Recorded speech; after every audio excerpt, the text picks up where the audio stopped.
I'll get Want to wrap? We're ready to rock. Good morning, fellow Toastmasters and guests. I would like to turn things over to our inspiration of the morning, Margot Subitner. Thank you, President Eric. As I live each day, may I do my part to make one difference, to touch one heart. And through each day, may it be my goal to encourage one mind and inspire one soul. May I spend my days wisely in all that I do, caring and loving and living for you. As we say, amen. Amen. All right. Our pledge, and everybody have mute. I pledge allegiance to the flag of the United States of America and to the republic for which it stands, one nation, under God, indivisible, with liberty and justice for all. Good morning, fellow Toastmasters, and happy April Fool's Day. Did anybody get pranked yet? No? No, we got all day.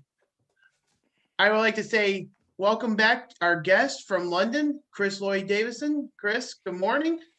Welcome back. Very much. Great to be here. Great to have you back. I also like to say happy anniversary to AM Lockport. Today is our 37th anniversary. Does Phil or Dave like to say a few words as our co-founders of AM Lockport? I would have to defer to Phil because he recruited me for a nebulous group that was meeting in the morning, even before we were chartered. But I was there because, believe it or not, the district meeting was in Lockport that day. And that's when we got chartered. We got chartered at a district meeting. So we were bright-eyed and bushy-tailed. I will say this, that I was never actually a charter member of this group. I was a charter member of the Lockport group, and this was an offshoot of them. And there was also an evening group, and the only one that survived was the morning group. And I must say that when I went out, stumbled upon Dave. He told me that he couldn't make it to noon because he was working so hard. But he said, in the morning, I can make it. And the rest is history. Mr. President. Thank you very much, gentlemen. And happy anniversary to AM Lockport. Are there any announcements from the floor? Eric, there's another star show coming up. Oh, okay. When's the date? April 17th. And I will have to refer to our astronomer to set the time, but it'll be out here. It'll be rain or shine. If it's lousy weather, Steve will do a presentation on the stars. If not, everybody gets to look through the telescope. And we had a wonderful time last time. Steve, what time? I'm thinking it'll be closer to 9 o'clock by then. But so let's say 8:30 so we can let's say gather and visit 8:30. I first. like that, yes. Beautiful, thank you. We happen to have an interesting event going on that night, so I just found out. Mars will be extremely close to the moon. It will have a beautiful slim crescent of a moon to look at. So you might actually see Mars next to the moon. Yeah, you will. Well, otherwise you might not because the moon was full. Well, the moon was full, you ain't gonna see anything. All right, so April 17th, 9 April p.m. 17th, yes. Thank you very much. Are there any other announcements? All right, we'll save our announcements to last. I'll turn things over to our Toastmaster of the day, Jen Zapla. Good morning, everybody. How are you? Good one. We had to start with something a little April Fools. So here I'll switch to right side up now. But just wanted to April Fools you all first thing this morning because today is April 1st. And what is April Fool's Day all about? Does anyone know? Everybody knows. Dave doesn't know. Definitely not. Wow. Who really famous stamp? The inverted Jenny. What? A famous stamp. I believe it started in France. I don't know. There's a lot of history about it, but France is one of the answers for sure. 1582, the French calendar switched from the Julian to the Gregorian calendar. So history has it that people called everyone still celebrating the Julian calendar April Fools because they were celebrating New Year's in April instead of in January. So that's one of the possible historical reasons, but you may find out some more history about April Fool's Day throughout the meeting. For now, I'd like to start by introducing our role holders, and I will start with our word master today, Kate. Good morning, everyone. What a fun theme today, Jen. Thank you. Our word of the day today is gullible. I know that typically we put the words and definition word of the day into the chat, but gullible isn't actually in any dictionary. There is no definition in any dictionary for the word gullible. Oh, of course there is. So don't be gullible and use the word of the day, gullible. Someone played that trick on me when I was about 10 years old. And of course, my gut response was, it isn't in the dictionary. And then it dawned on me, of course it is. So don't be gullible, folks. Thank you very much. Thank you, Kate. Our master today is Mike Licata. Mike, can you tell us what you'll be doing? Good morning, Madam Toastmaster, fellow Toastmasters, and our guests this morning. My job as the master will be to count the ahs, ums, pregnant pauses, and report back at the end of the meeting. Thank you very much. Thank you, Mike. Our grammarian today is Thomas Heldwine. Thomas. Good morning, fellow Toastmasters, our guests. As grammarian, I'll be taking extra time and hopefully listen to language usage and look for incorrect usage of the English language. And hopefully I'm not tricked by anybody. Hopefully I am not gullible. Thank you. Thank you, Thomas. I have not seen our quote master yet, so if anyone has a backup quote, they can get it ready, but I will skip ahead to our jester, Dave Licata. Do you have some humor for us this morning? Well, you know, jester is such a hard job for me. And Jenny, I had to let you down. I just can't tell a joke. April Fool. In honor of the fact that Jen's our Toastmaster today and tying it in with the fact that I work at the Broadway Market 2 weeks running up to Easter, the famous Broadway Market in Buffalo, New York. And it's a must stop prior to Easter for people of Polish extraction in Western New York. And anybody that ever moved out of Buffalo has to come back. And they even go so far to set the mood. They hire a gentleman to stroll around with an accordion. And much to my delight, I found out that this gentleman is a distant cousin of this morning's Toastmaster. And he comes all the way from Syracuse to do this. That's how important this is, that we have the complete motif. We have a strolling accordionist. And he shared with me this story that he got up real early to make the trek to Buffalo because he has to be there about 8 a.m. And he had his accordion naturally in the back seat of the car. Well, you know, he got hungry. So he stopped for a little breakfast on the thruway. And right mid-meal, it dawned on him that he hadn't locked the car. And he became terrified that his accordion was stolen. So he put down his knife and fork. He headed out to the parking lot and he got 10 yards away from the car. And his heart sank because he could see his back seat. His back door was ajar. And he ran up and he's terrified that somebody ripped off his accordion. And he ran up to the back window and he looked in the back seat and there were two accordions. Thank you, Madam Toastmaster. Thank you, Dave. If you have a spare accordion, Dave will take it. I don't know what the lesson was there. Oh man. All right. Eric, you're our tech and gesture master today. Tell us what you'll be doing. All right, well, this will be a first of doing a tech and gesture master role, but I think I can handle this. All right, fellow Toastmasters and guests, I will be watching all the screens of everybody's gesture movements and people who turn off their videos, and I will try to report at the end of the meeting. Thank you, Madam Toastmaster. Thank you, Eric. Our word master has a little update for us today. So Kate, I will turn it back over to you, unless I'm just being a bit gullible here. You're not being gullible. This was a real request.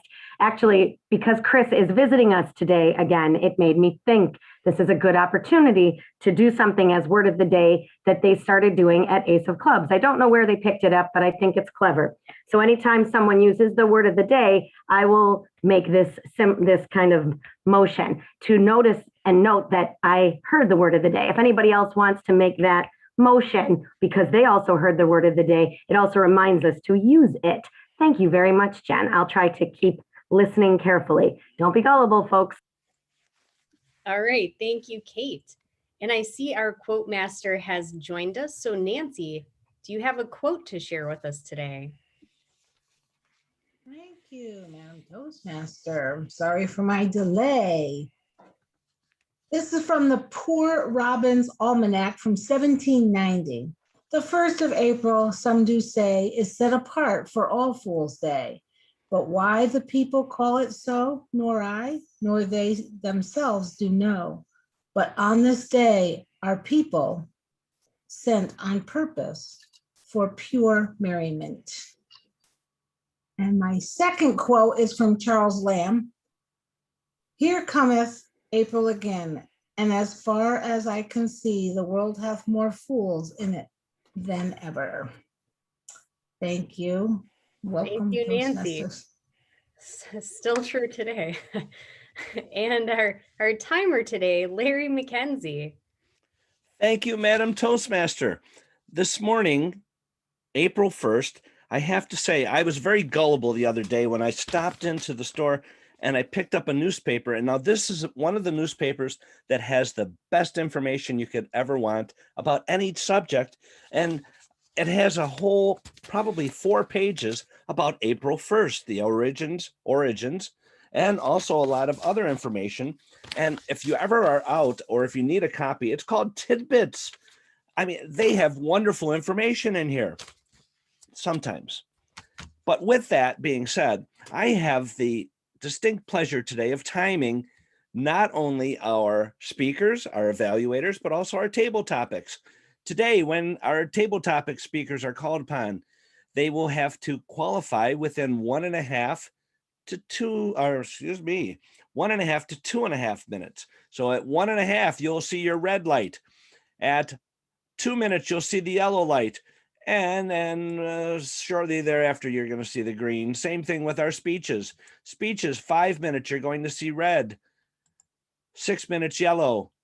7 minutes, green. We're going backwards today. And the same thing with our evaluators. Evaluators, 2 minutes, 2:30, and 3 minutes. So I'm not going to mess you up at all, but I will do it the correct way. Maybe it depends on what the Toastmaster lets me do today. So don't be gullible if you see the wrong light. Just figure out you practiced, you did it. Madam Toastmaster. That's very good. All right, Larry. Well, I'll let you use whatever lights you want. You know, I think maybe you should base it on the speaker. Dave's not speaking today, is he? Just kidding. All right. And our general evaluator today, I will go ahead and introduce him as well, Samir. Thank you, Madam Toastmaster. As the general evaluator, I'll work to improve everyone's organization, motivation, and evaluate everything that takes place during the meeting. I'll conduct the evaluation portion of the meeting, as well as be responsible for the evaluators, Akhammer, Marion, Timer, and ensure that the meeting gets evaluated and we have good feedback on the meeting as a whole. Thank you. All right. Thank you, Samir. Now, what other history is there around April Fool's Day? Apparently, the festival of Hilaria, people used to dress up in disguises and impersonate one another. And historically, April Fools came to Britain in the 18th century, where they would send people on phony errands or put a kick me sign on your derriere, according to the History Channel, I believe it was.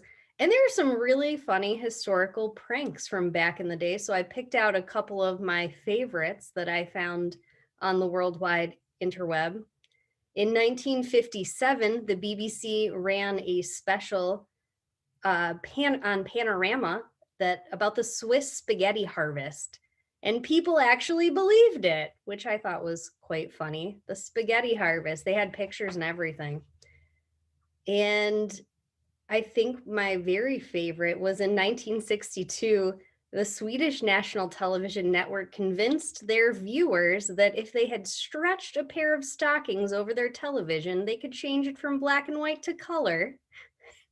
People were very disappointed when it didn't seem to work. So there are some more modern ones. I don't remember this, but apparently in 2000, Google convinced people that they could search for things telepathically. Although honestly, these days, sometimes I wonder if that's not true. When you get those little ads popping up after you were mentioning something to Siri, so maybe there was more truth to that than we ever knew. Well, fellow Toastmasters, I'd like to offer you a toast today because we do like to toast. May you not be pranked and may you get someone else good on April Fool's Day. And that is our signal to move on to the next portion of our meeting. So I'm going to turn it over to our table topics master today, Jackie. Good morning. Thank you, Madam Toastmaster. Well, I think we're all cued into the fact that gullible people may be made fun of or tricked on April Fool's Day.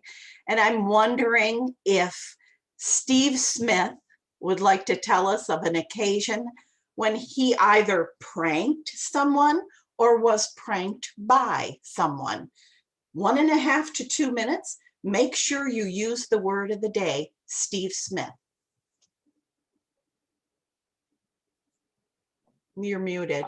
I am an evaluator today. Oh, I'm so sorry. I did not see that. Okay, then let's try it all over again with Carol Halstead. Carol.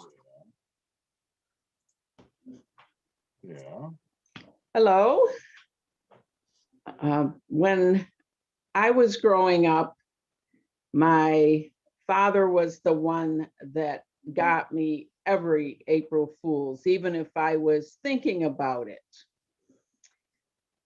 The one time we had some neighbor kids that were out playing with bows and arrows. And my father told me he didn't want me out there with it when they were doing that because it definitely could be dangerous. And the next morning, which was April Fool's, he's looking out the window and he goes, "Those kids are out there again with the bows and arrows." So I run over to look. And of course, that was the April Fool's. I'm not very good at fooling anybody because I think it's in my face that I'm not telling the truth. My husband used to fool our daughters a lot by going in and waking them up and telling them it was a snow day, but they finally didn't fall for that much after. We had an April Fool's, actually it was on May 1st.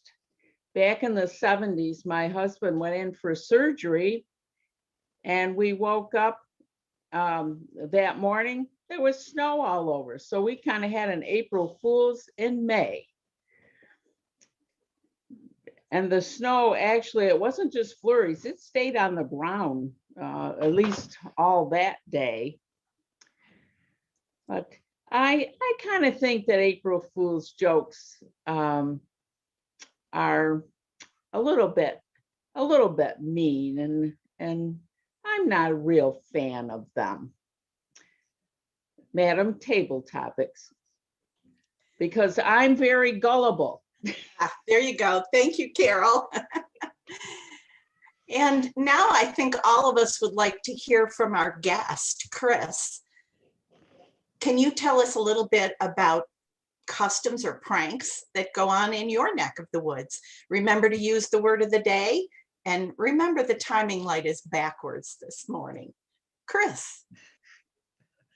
Thank you very much, Madam Topics Master. I imagine it's probably much the same as it is in your part of the world as well. I do remember as a child, I was incredibly gullible.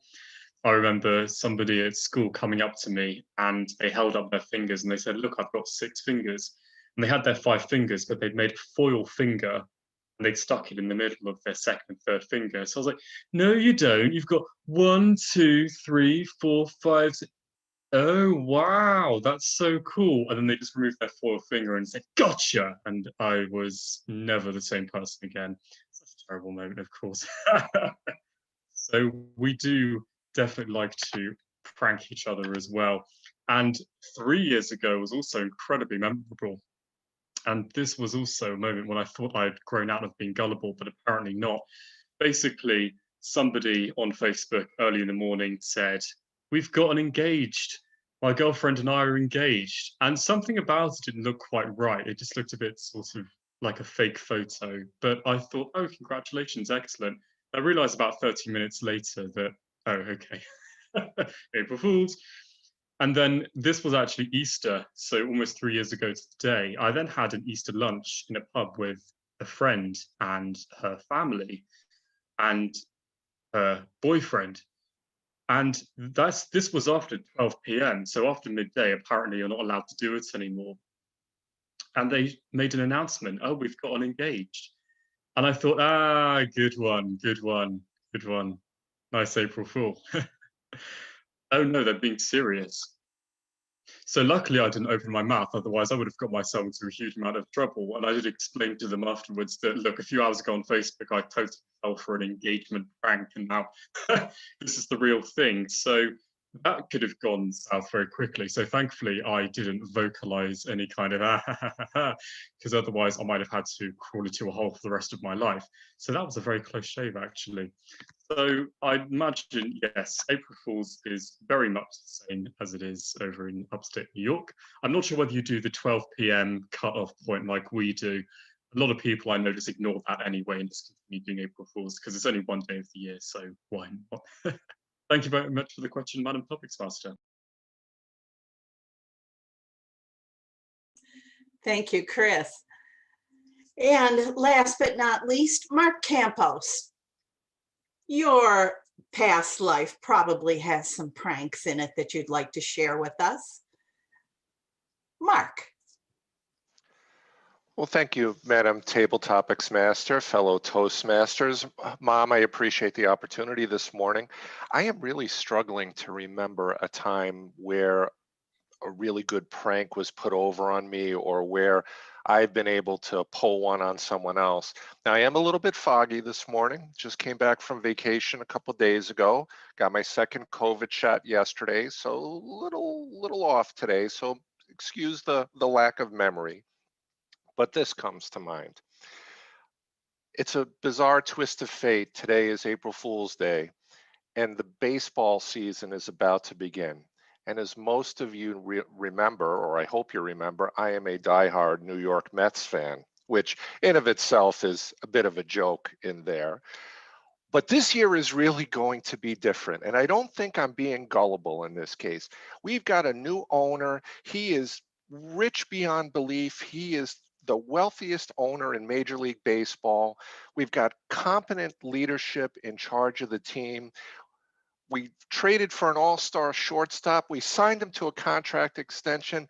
This is the year, fellow Toastmasters, and I will be unbearable if it finally happens and the Mets win the World Series and make this Toastmaster a happy guy.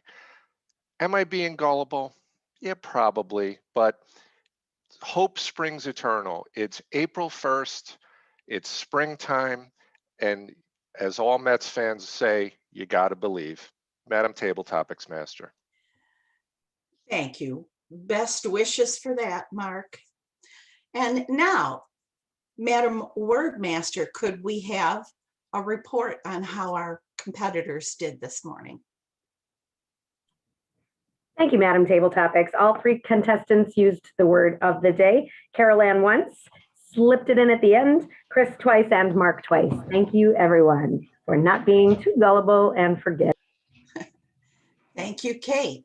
And our timer, could we have a report?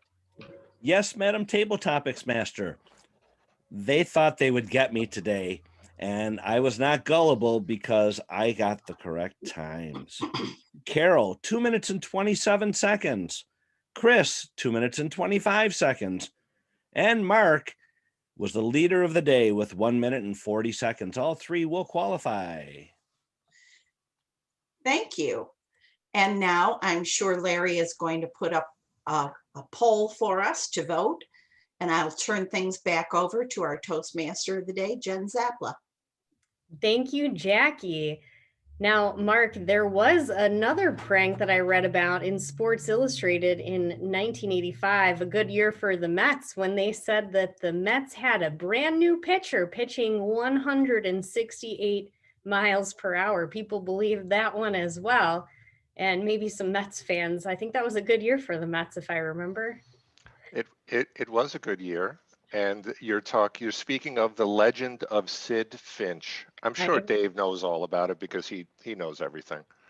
I am indeed. That is the legend I'm speaking about. So April Fool's is good. And Jackie, some good pranks you were reminding me of this morning. I'll just share a good one that we pulled on one of my managers once. I used to work an overnight shift, and we happened to be collecting random children's toys at the time, and someone had brought in a baby pool, and it was like this beacon in her office, just this little tiny kids pool. So we set it down in the middle of the floor. You know, you can't get that out the doorway once it's laying flat on the ground. And we spent some time filling it up with water, you know, a pitcher at a time. And then we left for the day. And she came in a few hours later to find a baby pool. We even managed to have someone run out and get us a rubber ducky, and it was just floating along in the baby pool when she got into her office. I was convinced they were going to call us back in to clean it up, but they didn't. I don't know why. So that was a good prank in case you're looking for some ideas this morning and you have a manager who won't fire you for leaving. If you're in the office, I guess that is, you do have to be in the office in person. So a couple of ideas there. I also, same manager, she must have been gullible. She was also deathly afraid of hermit crabs. And I once bought a hermit crab shell and I put it in her, in a little cage in her office, and I put two names on it, you know, and I said like Herbie and Mac. I think it was for what is it called? Secret Santa. We were doing Secret Santa, and I put that as one of her Secret Santa gifts, only the shells were not in the cage, and she wouldn't go in her office until someone searched and found that they were just empty shells. And I had not actually left her hermit crabs. I don't know how a person can be afraid of hermit crabs, guys. Anyway, I guess everyone has some unnatural fears or strange fears. It looks like it is time for our speaking portion of the meeting today. And so I will introduce our first evaluator to introduce our first speaker. Steve, will you do the honors? Thank you. It is my honor today to evaluate Dr. Gerald Stevens, who is doing the Dynamic Leadership Program, an L3 elective, Connect with Your Audience. And his time will be 5 to 7 minutes. I assume you have the title? I do have the title. Gerald Stevens with Russian Tales Part 2. Gerald. Morning, fellow Toastmasters, and our guests, and Madam Toastmaster. My wife and I arrived in Moscow, leg 3 of our journey from our honeymoon by train from St. Petersburg. It was early in the morning. We had to take the subway, the Moscow subway. I was told that the Moscow subway was very easy to navigate, well labeled, and there'd be no problems. But in truth, that was not the case. I guess I was a tad gullible. It was not labeled well at all. And the announcements for the stops were garbled. So we were trying to find our stop and we had no clue what we were doing. Luckily for us, a kind, gentle Russian gentleman befriended us, hearing our panicked voices and American accents. He said, "I will take you to your stop." So he did. He took us to the stop and he took us to our accommodations, our bed and breakfast. Walked way out of his way. A unexpected kindness to an American in Russia. Who knew that would happen? Our accommodation was a little different. When we walked up to it, it was surrounded by a bunch of black Hummers and some hulking security guards, all in black. So we wandered up through security. They had our name. We walked up right past them. They said, "Hey, go ahead," waved us through. And we went up to the top floor. Then they began shouting at us. "What is going on? I don't know what is going on." It turns out we were walking up to the big boss's suite. The whole place had a bit of a mafioso feel to it. Could have been mafia related, who knows? We had our accommodations. What do we do next? We head out to get some tickets to the Bolshoi Ballet. This was one of the dreams my wife had always wanted to experience. So we found a ticket office, walked right up there, sold out, the cashier told us, of course. This particular ballet was an anthology of 90 years of Russian dance. So we were a little disappointed and dejected, and we started walking away. Surrounding the ticket office was more of the black Hummers and gargantuan men in black outfits. One of them said in his best English, "2 tickets. I have 2 tickets." I said, "Hey, I'm game." And he said, 1,000 rubles. 1,000 rubles? Game on. It's time to haggle. So back and forth we went, shouting out the numbers. And I brought the amount up to 500 rubles. A little mini boss behind him was kind of nodding, saying, "Well, maybe that's good." He didn't see this. So I stuck my finger right in his face. I said, 500 rubles, no more. My wife turned pale. She thought for sure I was going to get squashed like a grape. Could have actually happened. But instead, he nodded, handed me the 2 tickets. I handed in the 500 rubles. Deal is done. So that night we went to the Bolshoi Ballet, and it was amazing. And I do have some pictures, so I'm going to screen share here. They do not actually allow pictures there, but pictures of the actual place. So let's see if this works.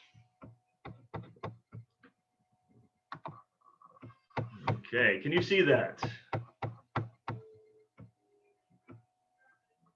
I hope you can see that. Nodding, please, hopefully. Yes, thank you. Let's start the slideshow.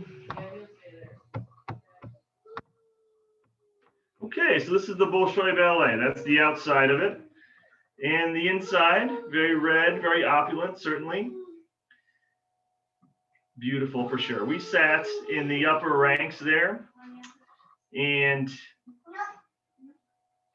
this play went on, the ballet went on, and all was good. A kind elderly lady usher sat with us, and she explained all the different styles of Russian dance. It was quite amazing. Befriended again by a stranger. What other sights do we see in Russia? Well, this is the Kremlin here with the Russian palace in the middle there, the White Russian Palace. Walked along that, always wanted to do that. This red building here is the end of the Red Square. The square itself is not red. It actually had Mickey Mouse in the Red Square at the time. And there was McDonald's nearby. So capitalism near the Red Square. Who knew? But it was fun. We wanted to go see Lenin's tomb. There's Mr. Lenin there. They preserved his body. But unfortunately, it was closed because they had a big parade that was going on, a celebration of some kind in Russia. Military might everywhere, tanks, guys in arms, men and horses, definitely Russian pride displayed. Nearby Red Square is St. Basil's, the famous site there that many of you probably know.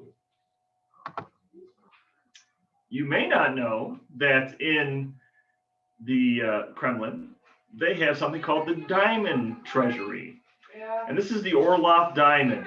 It's a bluish green diamond, 300 carats. It's huge. It's one of the biggest diamonds in the world. It's in a scepter, a Russian scepter. And they had all these other diamonds and emeralds, and the opulence was insane. The Kremlin also had a place called the Kremlin Armory. And in the armory, they, as you might imagine, they had arms of all different types, medieval, of course, guns, all different types. But they had these carriages as well, which had diamonds and whatnot all over them, gold plates, everything the czars had. It was quite amazing. That's the end of my picture show. So we'll stop sharing here.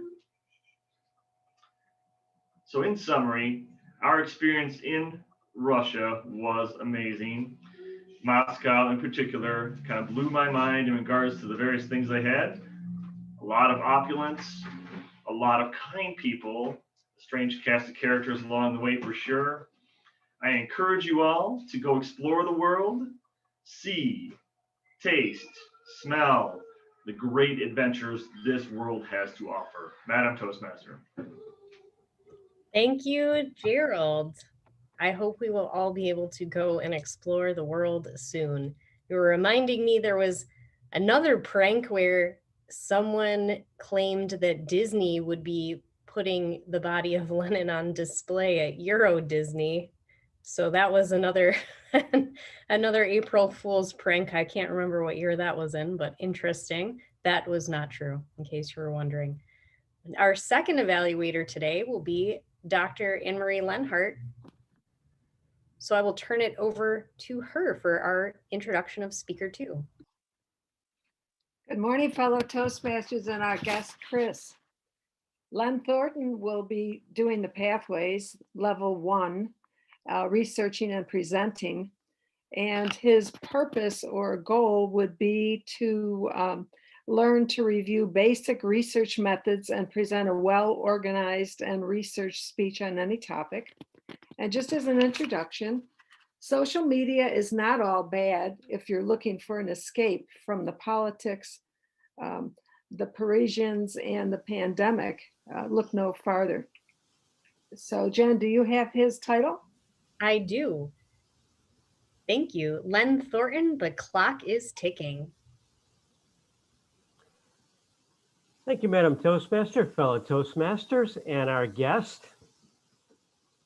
It's been a little over a year since this pandemic started. And a lot of us found ourselves with excess free time on our hands. So binge watching is the first thing you think of, but eventually you run out of good things to watch and you just get tired of watching Netflix. And you get tired of the politics and the partisanship and the bickering, and of course, all the news about the pandemic and what you should do, what you shouldn't do. You just want to escape sometimes. So I, like many thousands and millions of other people, found this beautiful social media site called TikTok. And for those of you unfamiliar with it, I would like to introduce to you what my experience has been on TikTok. I'll be sharing my screen. I originally hoped to do a PowerPoint presentation a la Jen last week, where her face was superimposed in the PowerPoint, but sadly, it doesn't allow you to do that with video, only with still slides. So we'll have to wait on that, but I will be sharing some here. The first one I'm going to introduce you to is Jess Ferris. Now she's an entomologist. This one's actually really funny. The base word here is the distinct but three English word gruntle, which meant to be so grumpy that you grunt like a pig. This is also an interesting word because it's a hybrid word with the Latin-derived prefix "dis" and the Germanic Middle English word gruntle. And as you probably know, the prefix "dis" usually means lack of or not. So theoretically, disgruntled should mean not grumpy. But this is the case when a negative prefix is used as an intensifier, which actually happens a lot. Like the word deplore, for example, literally means to cry out excessively. And the word demonstrate literally means to thoroughly point something out or show it to be true. And to defraud someone is not to unfraud them, but to thoroughly swindle them.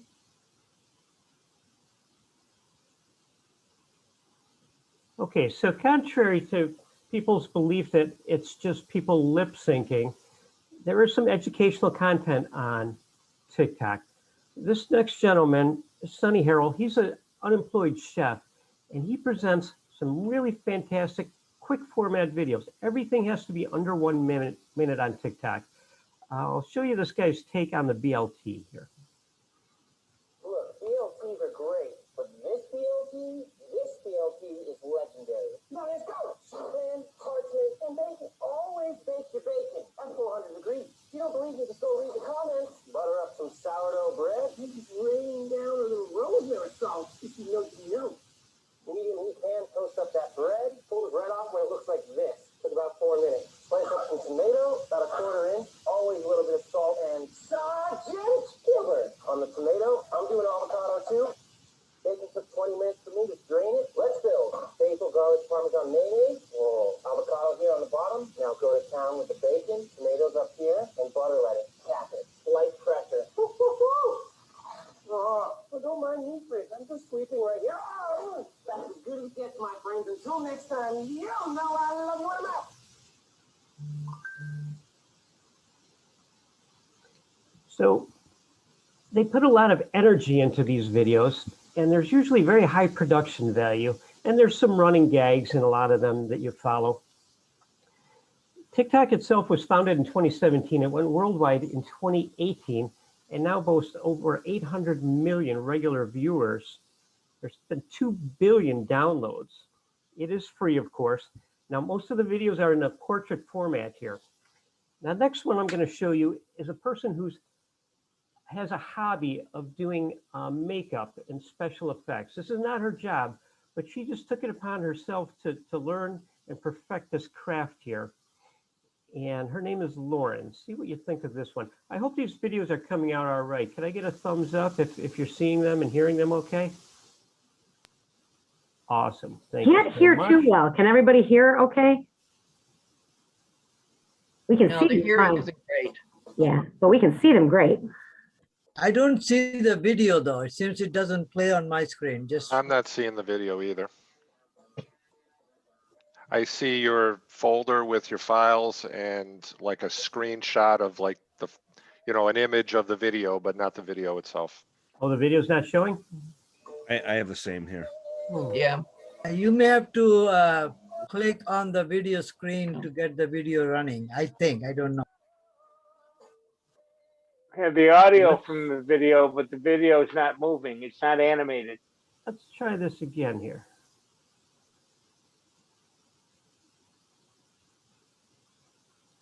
Ah, okay. There we go.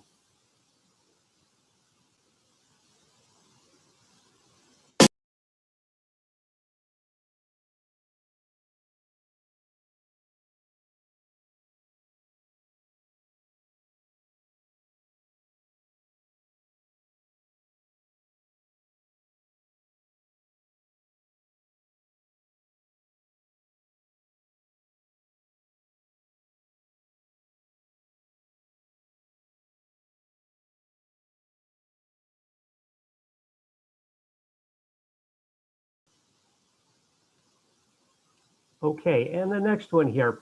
This is Jason Rockford, and he's chronicling the life raising his son, who he calls Mr. Booth. And he did a little take called Le Dad's Chateau on rather ornate presentations of food for his son here.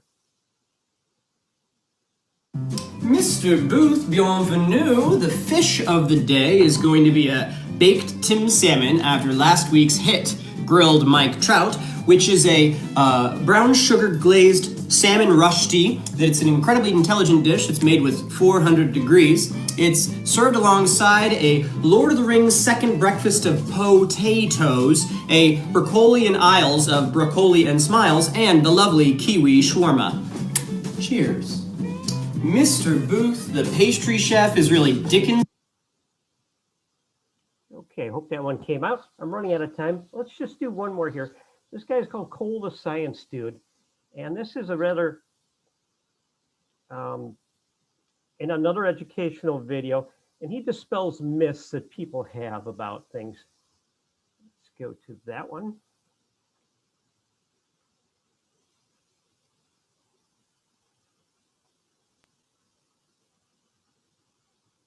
This person would like to know what the difference between the Johnson & Johnson vaccine and the mRNA variants like Pfizer and Moderna is. The differences between the two are essentially how they work. Pfizer and Moderna are mRNA vaccines. What that means is that scientists have taken a tiny piece of the RNA genetic code from the virus, specifically the part that is the spike glycoprotein, and then they have wrapped that in a little ball of fat. When you get jabbed, your immune system will recognize that, build antibodies against it, and then if you get the real virus later, those antibodies will attack the real virus. The Johnson & Johnson vaccine is very similar to that, but instead of mRNA, it's what's known as an adenovector vaccine. Basically, they've taken a small piece of basically the same code, but instead of single-stranded RNA, it is double-stranded DNA. And rather than wrapping it in a little fat ball, they've put it inside another type of virus called an adenovirus. This virus can enter your cells, but it can't replicate, so it won't give you symptoms. But even still, adenovirus in the wild will just give you some cold and flu-like symptoms. The efficacy is slightly lower at around 70% compared to 90% for the mRNA, but it is totally safe.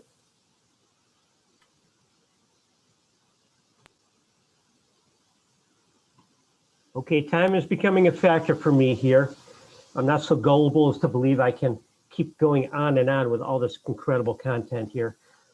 But I think that gave you a little bit of a taste. And what TikTok has done for me is renewed my faith in the younger generation. When I see these young people putting so much effort into these videos and such high production value, it really boosts my optimism for where the world is headed. I hope you enjoyed this little introduction to TikTok. Madam Toastmaster.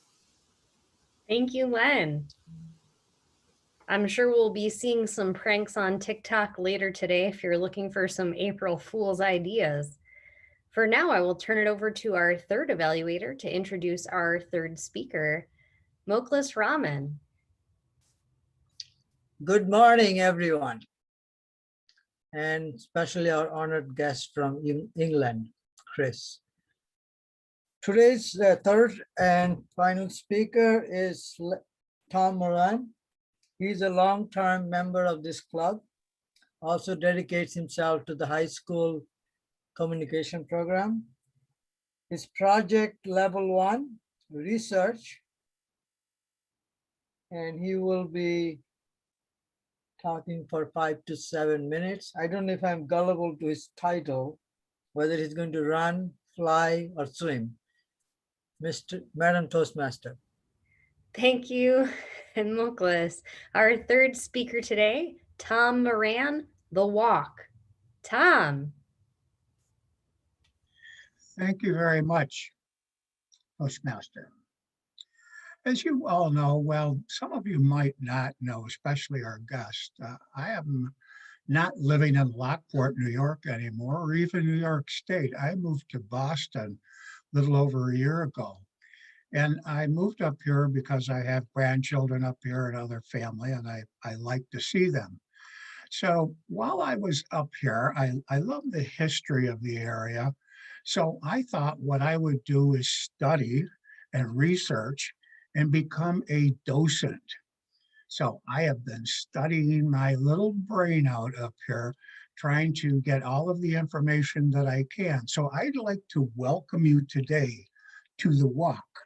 Today we're going to walk along the Freedom Trail, and I will be showing you different areas of New York, of Boston, that are important to the area.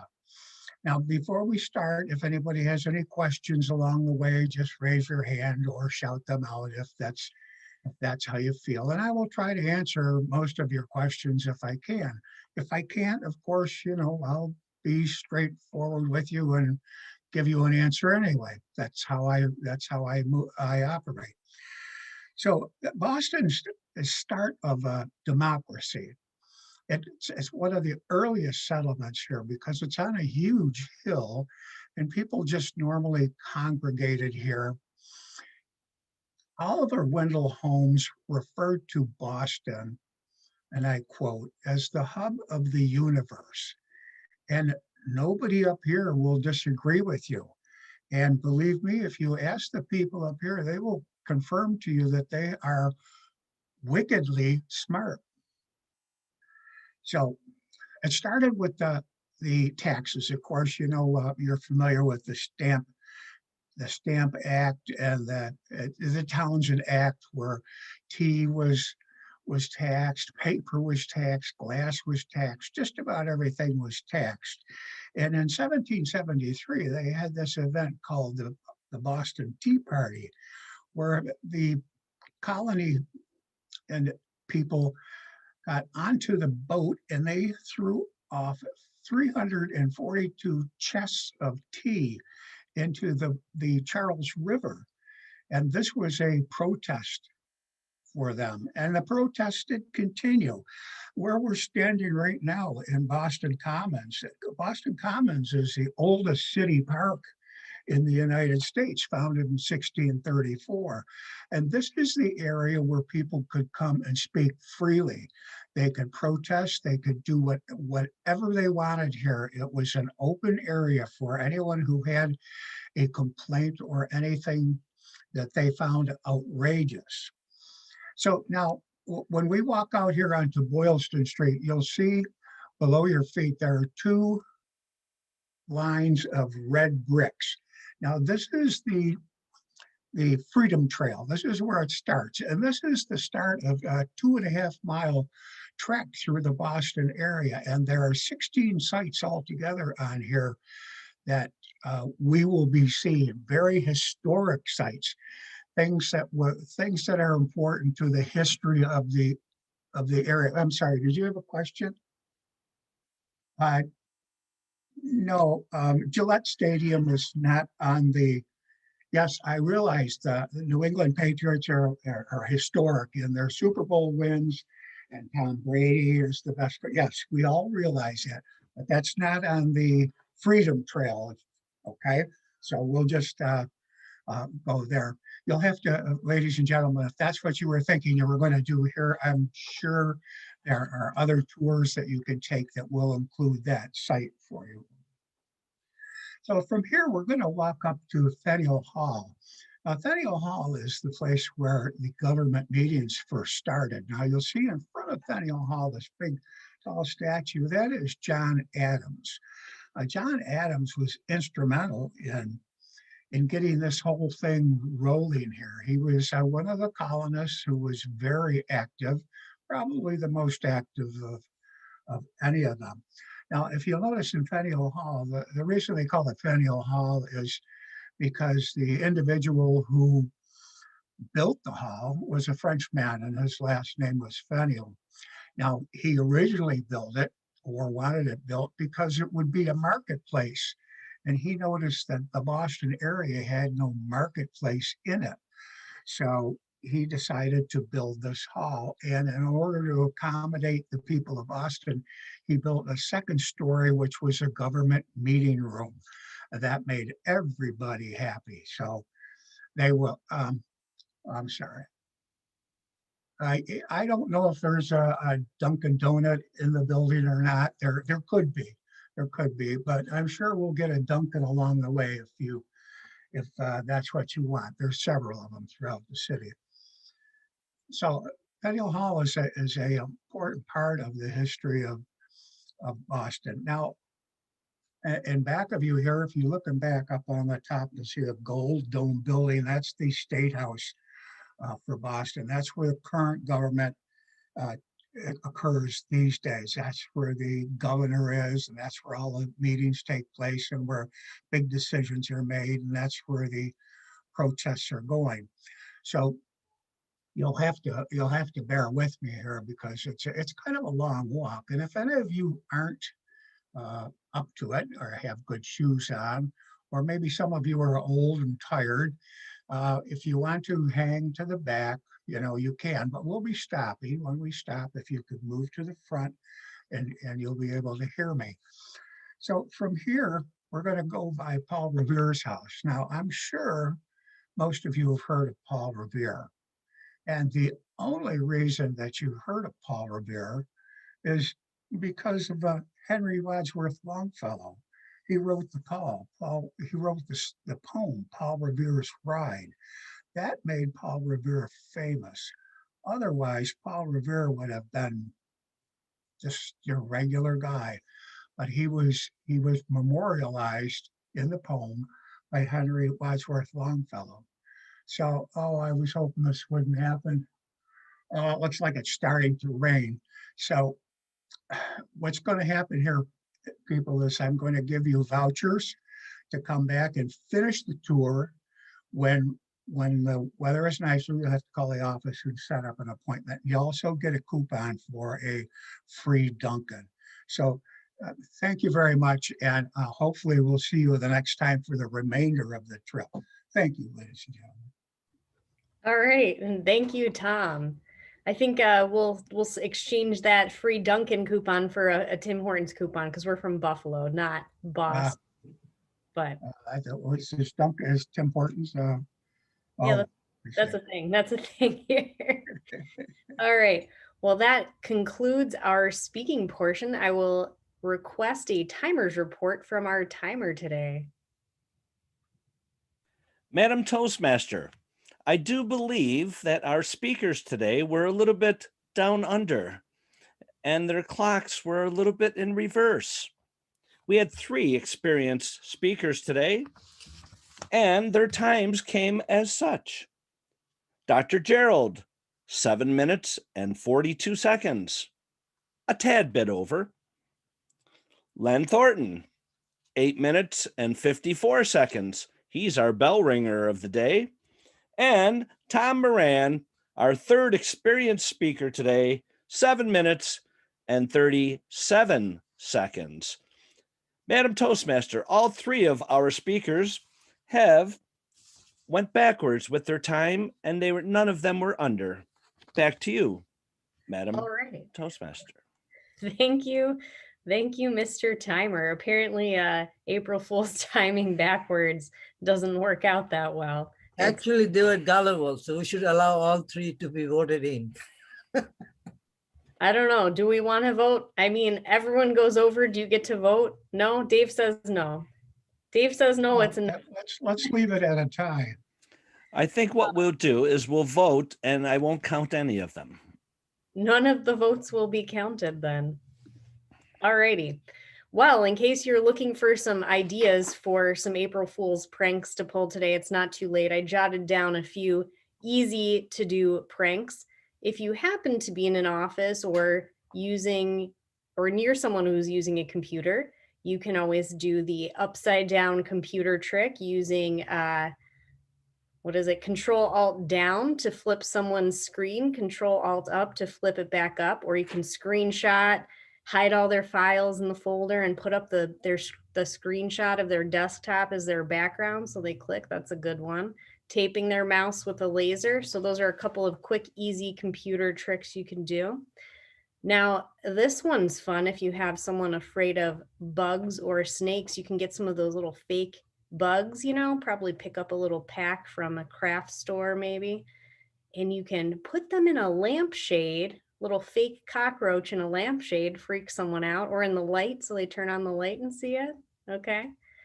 No. Rubber bands on the spout of your faucet so that when they turn it on, it squirts them, like squirts everywhere. Little saran wrap, you can put that anywhere, doorway, toilet. I don't know, I've never actually had that one done to me.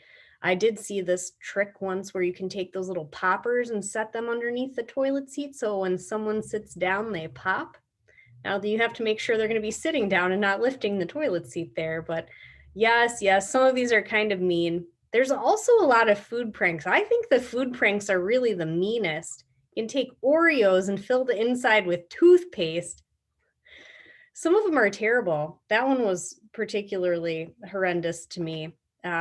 Mixing M&Ms and Skittles and putting them out in a bowl, though, that's not as terrible, but also might throw you off for the day. So if you're looking for something that's not too horrible, but a little bit funny, you can always try one of those prank ideas.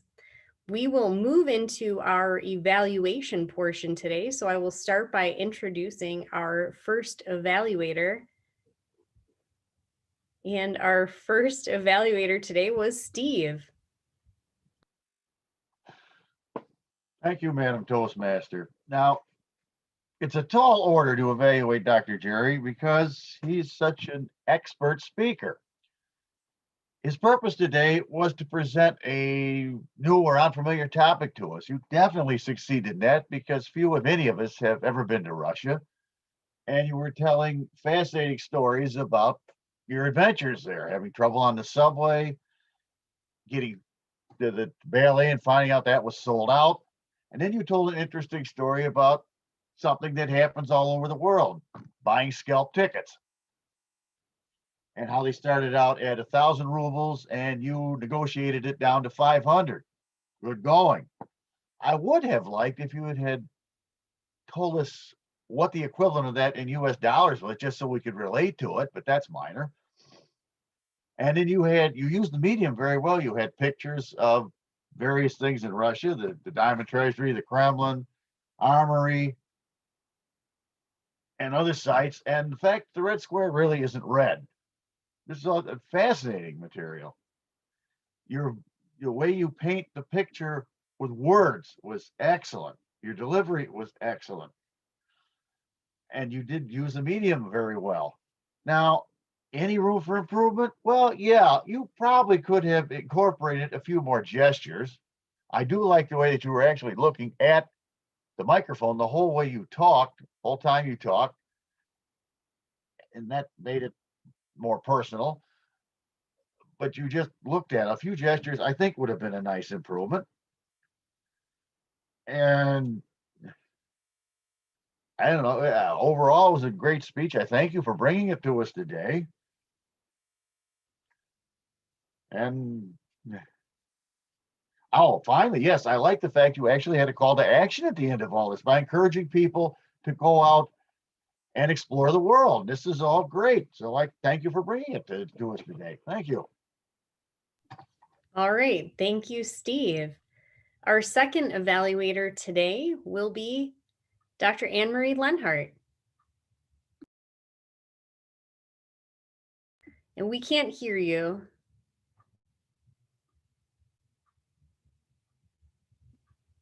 Can you hear me now? Yeah. Good morning, fellow Toastmasters, and especially Len. It's always wonderful to be able to evaluate a seasoned speaker. The clock is ticking, and you really introduced us to TikTok. I loved your introduction because it's so relevant to all of our lives. We've been locked up in the pandemic, and the news is constant. It never stops, all the horrible things, and we absolutely positively do need an escape. And you really brought us into a new reality. Media has really taken over our lives. As a teacher, I know my students live there and I can't get them out of their cell phones, and you know, they're just, it's just a place to hover in. And I know I usually escape into the special victims unit on TV where I can turn it on and just escape and not think about my life. I love the fact that you incorporated the pictures and the TikTok videos. And I commend you on that, because that's a very difficult thing to do in terms of techniques and in terms of organizing them, etc. And I know for me, I've had a terrible time in my classes just trying to get people in and out of break rooms and losing them, et cetera. So that takes a large amount of skill. In terms of your presentation, just the basics, you had some good gestures. You had great eye contact with us, and you were very organized. So in general, you had all of the bare bones that are necessary for presentations. A couple problems in terms of technical problems. And I say to myself, you are our tech master. If you have problems, there is no hope, Father, Son, Holy Ghost, for the rest of us, because it's just such a complex area to put it all together. So, I think under the circumstances, you did a good job. We really couldn't hear in the beginning, and you did change it, and then you made the visuals very graphic, and they were excellent. But the last one you put on disappeared. So I'm looking forward to your future speeches, and it was very entertaining. Thank you very much. All right, thank you. Our third evaluator today, Moklis. Yes, good morning to everyone, and especially Tom. That was a fascinating tour of Boston, because we all know many of the research area that you did as a tour guide. Boston Tea Party, Boston Common, Freedom Trail. Someone snuck in New York Patriot, I don't know why, or the Patriots, the football team. And then Daniel Hall and John Adams. Overall, it was a very well-researched topic, and I enjoyed it very much. And I'm sure everyone else. Content was great. Delivery was smooth. Of course, as an English teacher or high school teacher, your language is always excellent. As Anne Leonard said, you had all of the basic elements done very well. We appreciate for sharing with us. Now, as some of our members say, we must make some suggestions for improvement. It's difficult. So sometimes you do a good job of taking the glasses out and show us a little bit of gestures in your, that I always enjoyed. Today, you just clasped your hand a little bit more, like you're like this or a little bit like this. So I was kind of waiting for the glasses to come off. Voice variation could be another great, right in the beginning, if you had more energy to, hey, come to this tour. But the ending was beautiful. Ending was you gave a coupon, you gave a free voucher. So those were, again, excellent element for finishing the speech with memorable takeaway words.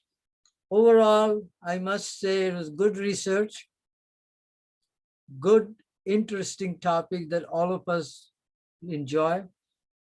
And I am looking forward to many more interesting speech about Boston. Thank you so much, Tom. All right. Thank you, Moklis. That concludes our evaluation portion, so I will request a timer's report from our timer today, Larry. Madam Toastmaster, I do believe that the red, green, and yellow lights in reverse worked today for our evaluators, because as soon as each one of them saw the red light, they wrapped it up.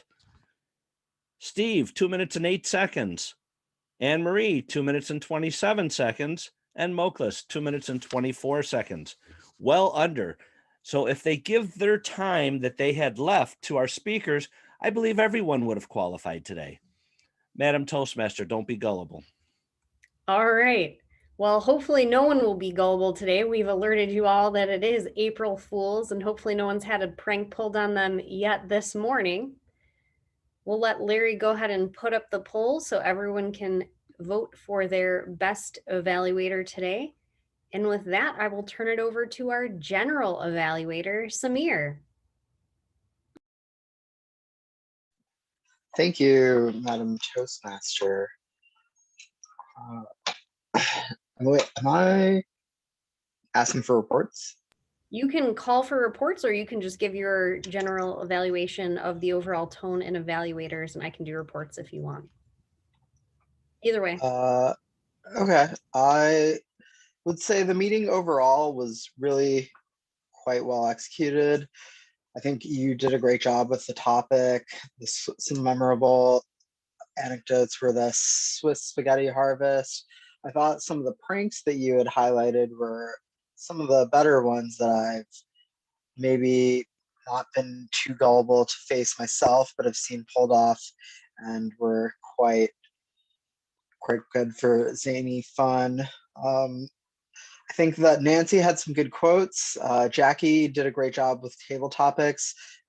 I think our table topic speakers were a highlight of the meeting for me. Gerald gave a great speech with excellent dramatic flair for his travels. Len overcame his technical snafus as any good resident tech master would. And Tom had a great format, especially the realistic little hiccups that comprise any kind of real world experience, something that many of us are probably missing these days.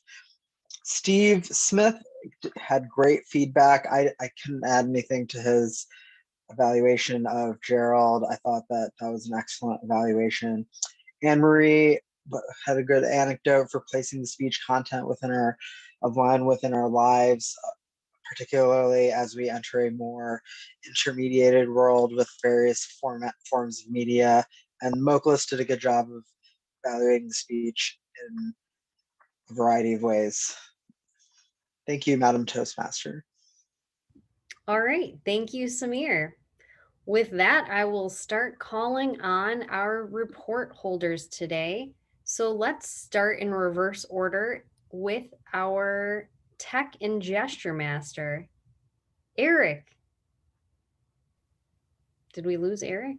No, I'm right here. I'm on the ceiling. So if anybody's wondering, I'm on the ceiling right now. All right, we did have people with cameras off, like Sylvia, Kate, Mike Licata, Nancy, me, Moklas, Margot, Mark, and Tracy. Mark, I liked how you, in your gestures, you look like you were praying during your table topics, and I'm sorry the Yankees are better than the Mets. Any Mets fans out there? Okay, good. All right. Next up, Dr. Gerald, you have wonderful gestures. You stand up perfectly. You were engaging with the audience. Love to see that. Len, the videos, do a restart. The videos were okay coming in, but the last video before the end of your speech did not come in, and we didn't see any video. All we heard was the audio. And Tom Moran, always good use of gestures. Everybody did a wonderful job with their gestures today. And that's all I have to report, Madam Toastmaster. All right, thank you, Eric. Our grammarian today was Mike Licata. Mike, how did we do with our grammar? Actually, I was the odd master this morning. April Fools. Fair enough. Thank you, Madam Toastmaster, fellow Toastmasters, and our guests this morning. There's one for me. Jen had 2 pregnant pauses. Thomas had 1. Carol had more than 4. Anne-Marie had more than 4. Moklis had 1. And Samir had more than 4. Also want to encourage our Toastmasters. We've decided to use filler words like and as part of our normal conversation.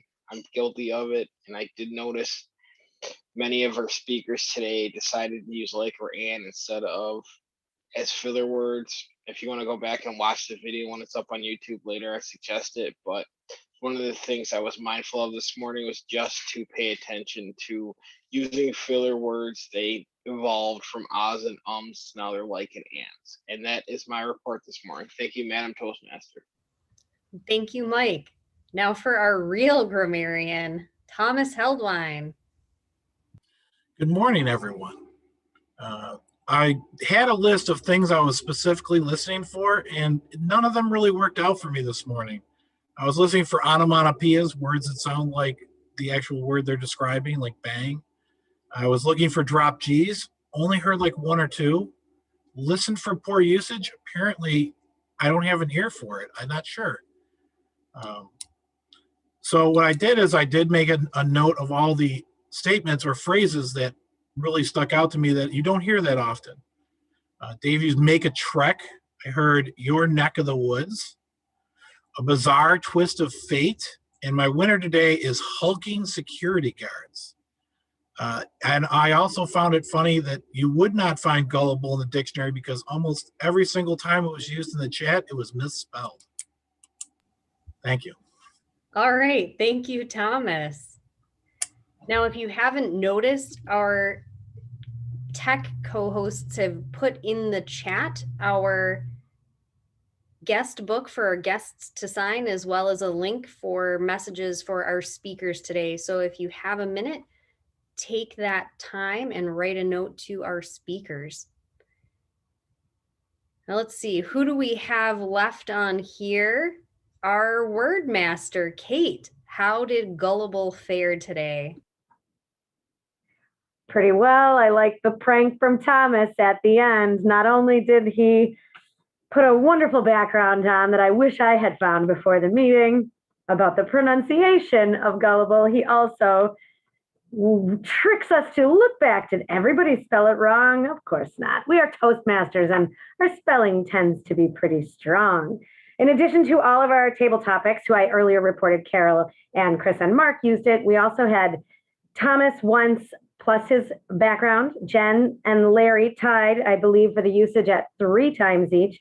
Jackie and Gerald and Len, Moklis in the chat as well as he said it, and Samir. Thank you all. Don't fall for anything today. Be on your toes. Thank you, Jen, for a great topic. All right. Thank you, Kate. And finally, our quiz master today, Jim. I may have neglected to introduce you at the beginning of the meeting, but hopefully you prepared a quiz for us anyway. Good morning, Madam Toastmaster. Yes, I have. When was AM Lockport Toastmasters chartered? April 1st. What year? 1984. Very good. Wow, we were all listening. What will be close to the moon when we have our next meeting with Mars? Yes. Mars. Very good. April 17th. Very good. The BBC reported on the Great Swiss Spaghetti Harvest. When was that? 1954. I defer to Chris.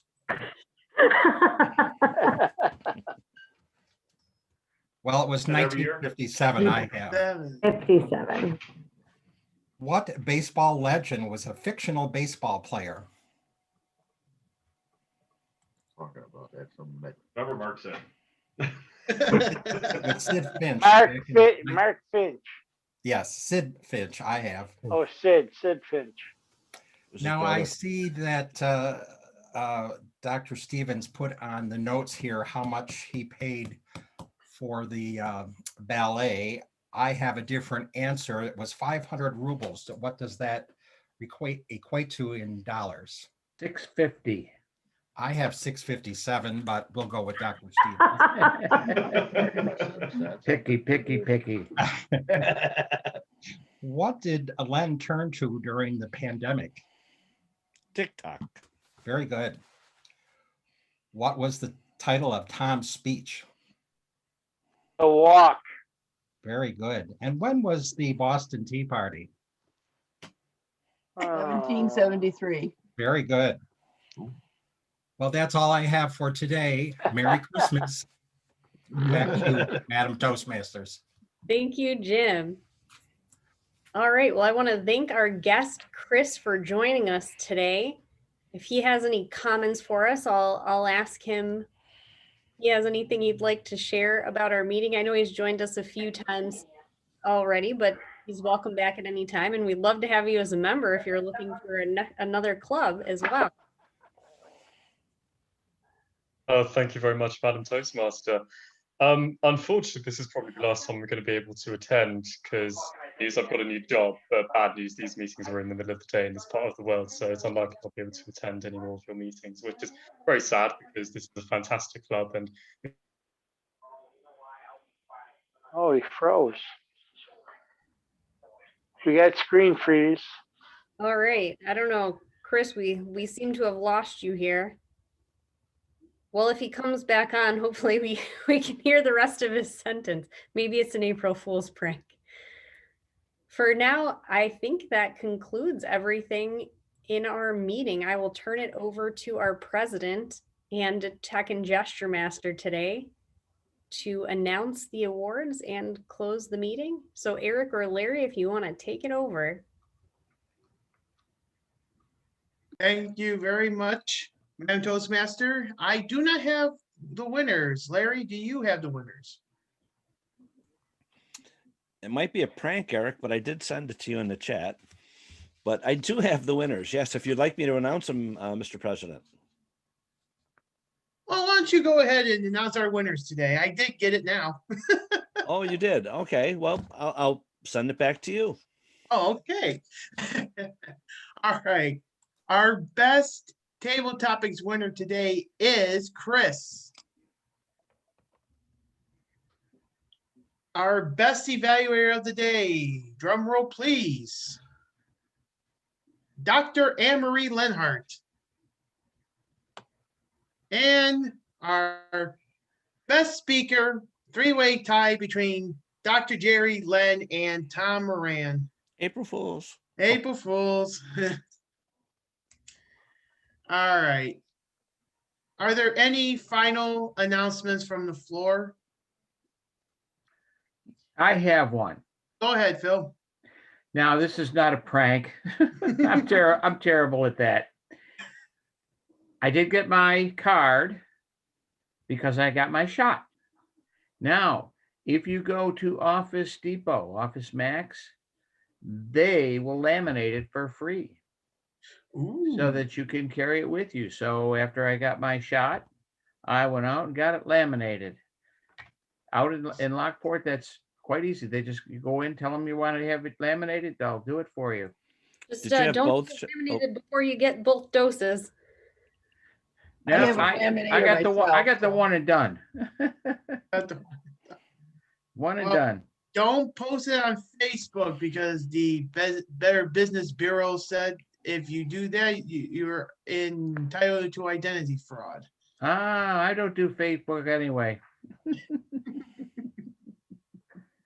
No, he just stalks. I also have an announcement. Was anyone here who is attending today part of our group that went to the movie about 15 years ago, 10 years ago now, The King's Speech? Yeah. We did a field trip. Remember, there was a gang of us. So later today, another club with some of the same members as the Ace of Clubs that Chris is a guest from is called the King's Club. And their guest speaker today is the screenwriter of The King's Speech, and he's doing a Q&A. And the King's Club was founded in honor of the king who stuttered. And so their members are, many of them, people who have difficulty speaking or stutters or other issues. And I think that's fascinating and an amazing grounds for an opportunity for speaking. In any case, I'm going to attend that meeting. It's at our time, 1 o'clock today, their time, 7 o'clock. No, 2 o'clock. I think I got that wrong. Anyway, if you're available at 1 or 2 o'clock and even interested, let me know and I can get you the Zoom link for that. It sounds pretty interesting.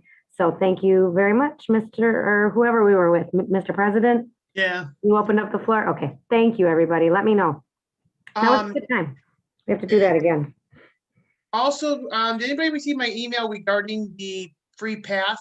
They extended the free path to April 7th because due to technical issues, they extended the free path. Not an April Fool's joke. They did announce that earlier this week, but I appreciate you, Eric, putting that out there because then I followed up with an email incorrectly that it was deadline. But just a reminder, everybody, get on that so that you can take advantage of your $20 path without paying for it. As long as you renewed by last October for the last term, you qualify.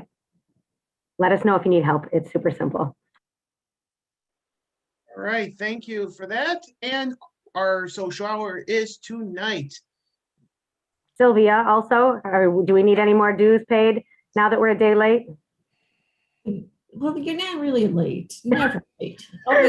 Always a join.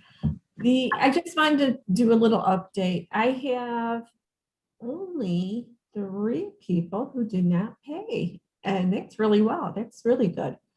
So I'm not going to name the 3 because I don't even see them here. And they can pay on PayPal, mail me a check, whatever which way. They go on the Toastmasters, I think, and pay through there. So please pay, and then I can have you recorded. There's only 3 people. Please pay. Beautiful, thank you. Next week's Toastmaster is yours truly. I do have a theme for next week. Is Walker, Texas Ranger. We're gonna have some Chuck Norris jokes. We're gonna have some fun. We're gonna watch some Chuck Norris do his roundhouse kicks. Time to do some punches. So let's look forward to some good old Chuck Norris fun next week. All right. With that, I adjourn the meeting. Happy Thursday. Happy April Fools. Don't get pranked on today. Or if you are pranking somebody, be careful. Don't be, what's the word of the day, Eric? You didn't use it yet. Don't be gullible. Thank you. You're welcome. Little quick reminder, Larry, I think you need to be finding officers for next year. The deadline is May 1st. Yes, we will present a slate next week. Okay, thank you. Thank you, everyone. I adjourn the meeting.